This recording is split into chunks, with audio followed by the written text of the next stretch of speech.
You've been rolling around, shouldn't roll it up. Let her roll it up. Break it down like a punch, she would never us. She would never us. That's the real on the real, are you serious? How you feel, how you feel? Used to trip off that shit I was kicking to you. Had some fun on the rondo, I'll give it to you. But baby. What is the pettiest thing you've done? I'll go first.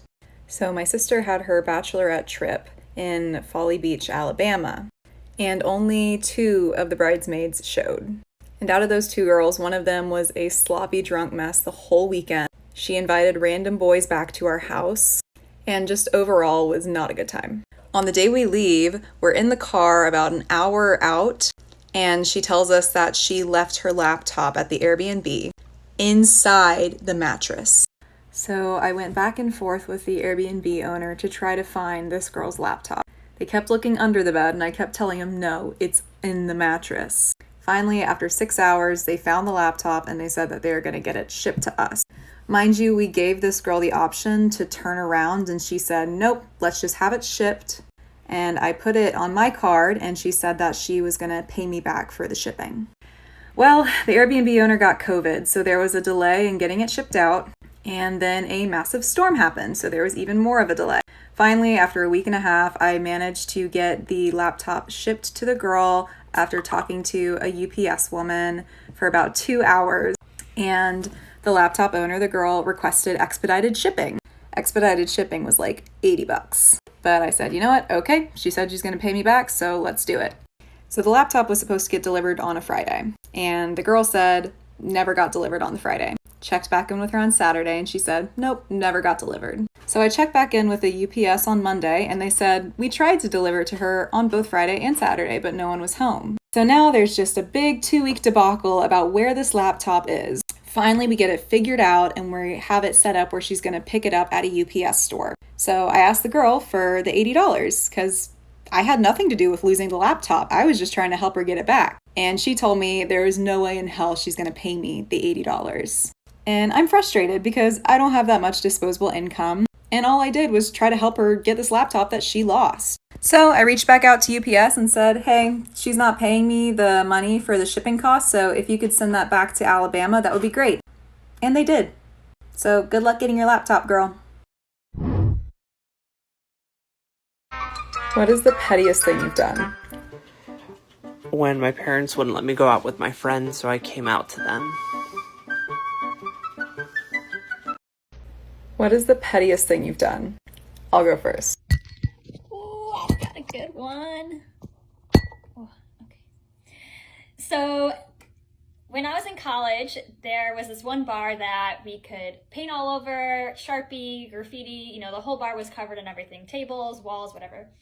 And it was our senior year and I had literally forgotten every single time to bring something to put my mark on there. And it was like the last time we were going to be at this bar, and then literally the following week after finals week, it was going to be completely demolished. And so I see this one group of girls has like a bright blue paint can that they're using to paint on the walls. And so I go over there and I'm like, hey, would it be okay if I use the paint after you guys are done? And they're like, yeah, sure.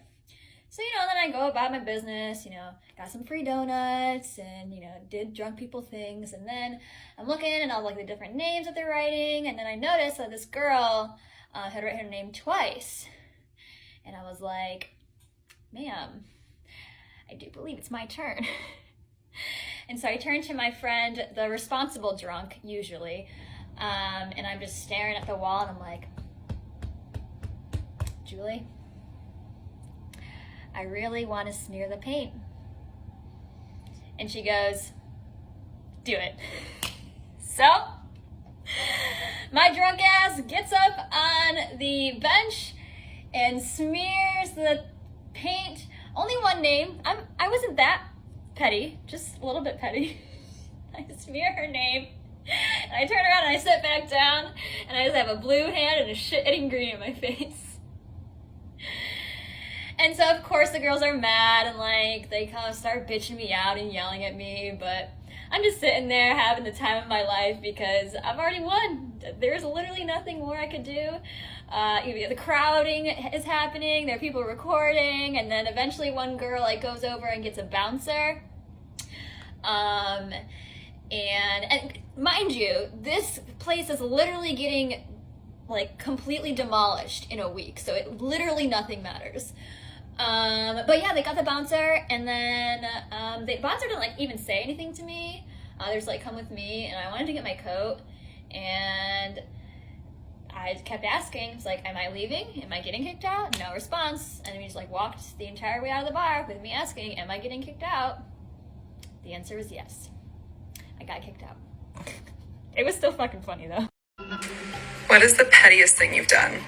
I'll go first. Oh, I got a good one. In undergrad, I worked at a research facility where I did research on malaria. And I also worked there as a general helper. I did a lot of the dishwashing and things like that I got paid for as a job.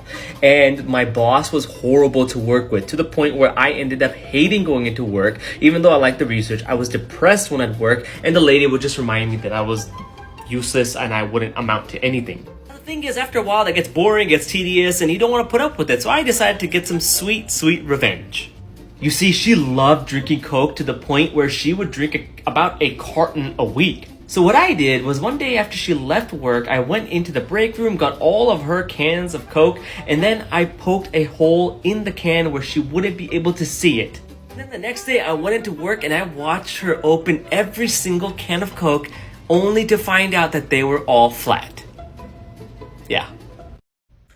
What is the pettiest thing you've done? Buckle up, because I think I might have an issue when it comes to holding grudges that I probably should let go of. Today is actually the anniversary of my relationship ending with my ex, because I found out that he was cheating on me with this coworker through her boyfriend.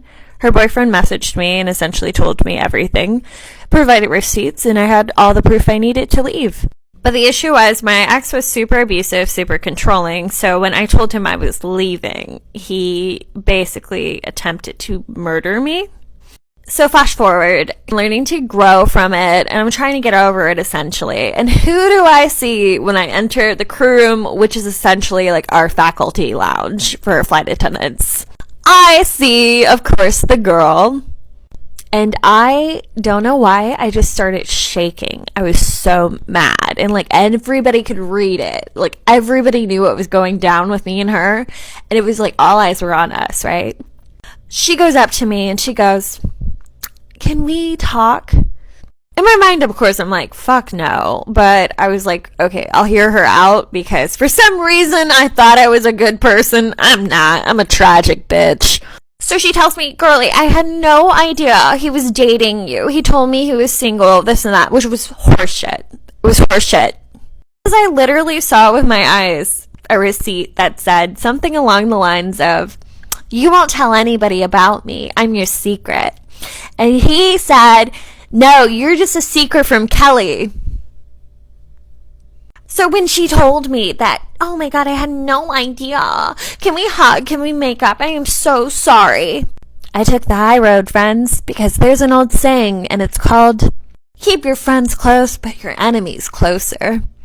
So I very begrudgingly accept her apology, and I stalked her, and I waited for the perfect opportunity to fuck her life up. So if you're seeing this, you remember that time where you offered everybody $20 to take your turn because it was like Christmas Eve and you just really wanted to be home? Here's the thing about being single, girly. I had money to spare. So I offered everybody that even so much as offered to pick up your trip $20 not to. Here's the thing, girly pop. I knew that you were on the verge of losing your job because you had too many points, because you kept calling out for work because nobody would take your trips. I wonder why. It's almost like I purposely got you fired. Oops. But I promise, girly, I didn't know. What is the pettiest thing you've done? Well, I have a lot of petty things that I've done, but the most recent was when my ex and I broke up. I guess it's not that recent, it's like 2 years ago. But anyways, when we first broke up, I just had this weird feeling that he was cheating on me. And so we had a phone plan together, so I went through his phone plan, found a number that he had been calling, and excuse me, and Googled it, found out it was his ex-girlfriend. So I was like, ooh, I'm gonna use this and I'm gonna sign up her for stupid text messages, you know. And then I was like, you know what, girl, don't do that. It's not her fault that that man is trash. So I turned off his phone instead. What is the pettiest thing you've done? Okay, so the original user had it so that you couldn't stitch. Also, ignore my ghetto nails. But I'm gonna tell you what I did to my ex. So, a little backstory. My ex domestically abused me and, like, basically cheated on me my entire relationship. Even though I moved literally to Texas for him. But that's besides the point. So, the end of the relationship was that he tried cheating on me with the 17-year-old, and I was like, So I was like, bye, see you later, like, we are done. And that came with, like, the abuse and stuff like that, but whatever. Not whatever, I just deal with my, like, trauma and dark humor by, like, laughing at myself. So anyways, as I said, I was like, okay, bye, see you later. And naturally, he got, like, all mad and angry about it. So, when I left, he tried being really petty and tried saying that it was my fault that he hit me. So, before I left, I went and took all of his favorite shirts. I shut off his phone since he wouldn't give it to me. I shut it off so he could not use it. He also tried breaking our phones, but in the process he broke his phone, which he had just gotten fixed, and my phone was fine. And then I don't consider this petty, but on top of this all, he thought that, like, I wouldn't go to court or anything like that. Well, I told him I wasn't going to, but guess what? I did. I got a restriction order against him, a restraining order, sorry, against him for me and my daughter. I also took him to court, and because of everything happening, the state of California decided to make him pay child support, which he blamed on me and thought it was me, but okay. So when he found out that this happened, he flipped his shit. But that's not where the juicy part comes in of this story. So after we broke up, he decided to hook up with someone that I thought was my friend. So little does he know, or he might know now, I don't know. After everything happened and I found out that he hooked up with this so-called friend, well, me and his, at the time, I'm pretty sure they still are, ex-best friend, started talking, and his ex-best friend confessed his love for me and how much he actually had liked me the entire relationship. And all of his other friends reached out to me too and started, like, trying to hit on me, but I'm like, I live in California, you guys live in Texas. I can laugh at the situation now because it was, like, a couple years ago and it was just really fucked up, but now I'm, like, over the trauma. And obviously it led me to my relationship now, which I'm happy in. And if my ex is watching this, maybe you should wash your friends, because your friends actually liked me the entire time I was around them. This bitch gonna make me